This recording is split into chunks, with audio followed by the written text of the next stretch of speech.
In today's video, I'm going to give you guys a few tips on how to come up with a hit-worthy melody. In my previous video on the key concepts in composing, we discussed how feeling and melody can be made a bit more memorable to make your music stand out to your audience. I'll leave a link in the cards here above the screen so you guys can check out that video if you're curious. So let's not waste any more time and get into the subject.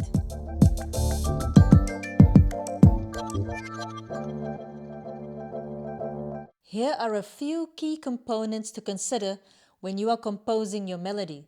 Number 1, scale and mode. Now these two are ultimately responsible for the type of mood that you'd like to set in your beat. Would you like to create something quirky, funny, melancholy, a little bit more aggressive, or happy sounding? Now it is well known amongst composers that if you are going to create your melody in the major scale, that it is most likely going to sound very happy and upbeat and bright. Whereas if you compose your melody in the minor scale, it will consist of more blue notes, as we call it, or just notes that are going to give you a more mysterious or darker sound than the major scale. I'll solo the major chord progression first and then follow with the minor progression.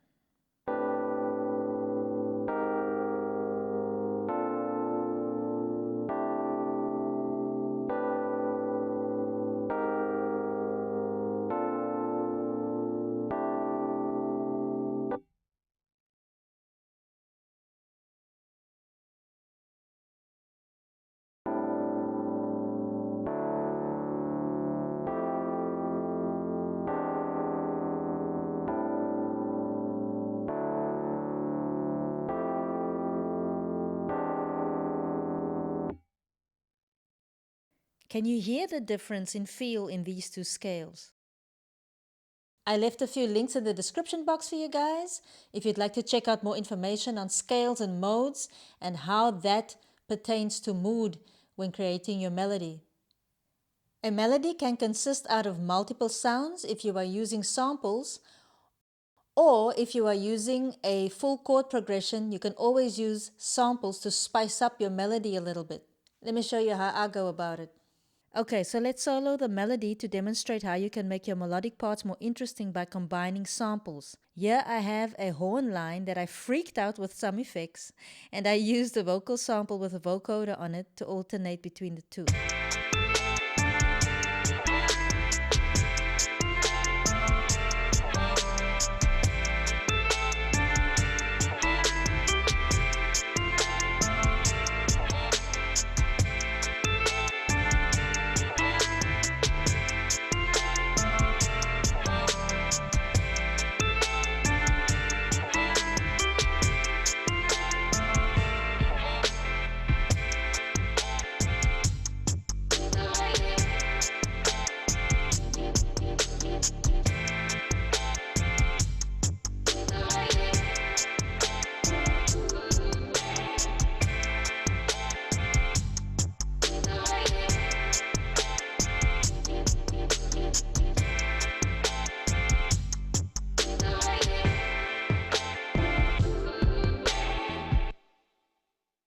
So I used the same horn sample you can hear in the chorus, but chopped it up and added the vocoder vox sample to it in the verse part. Let's take a listen.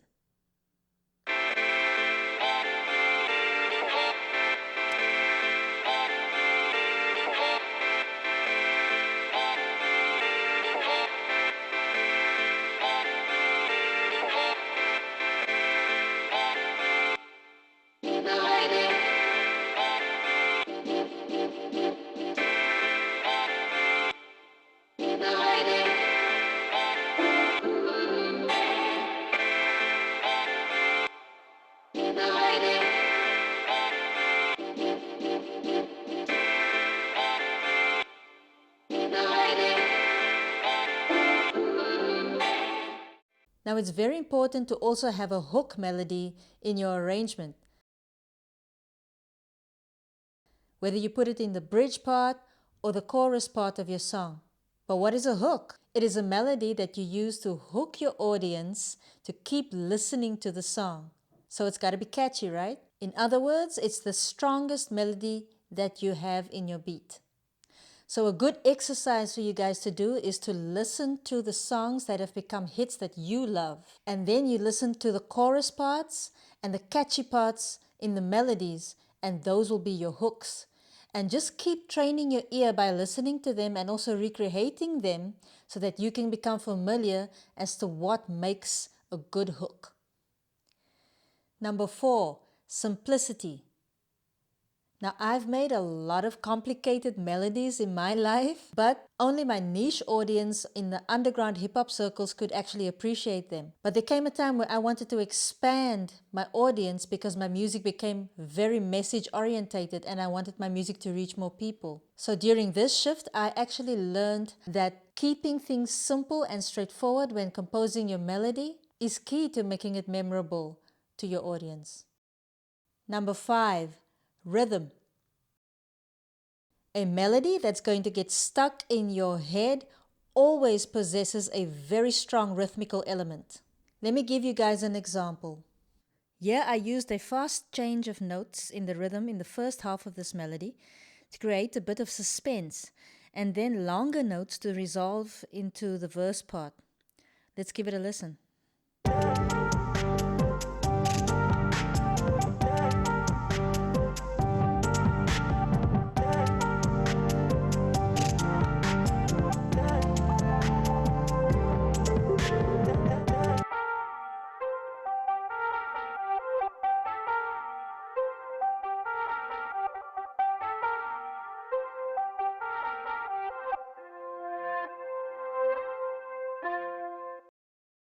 So as you can see, experimenting with different note lengths and rhythm is a must when creating a melody.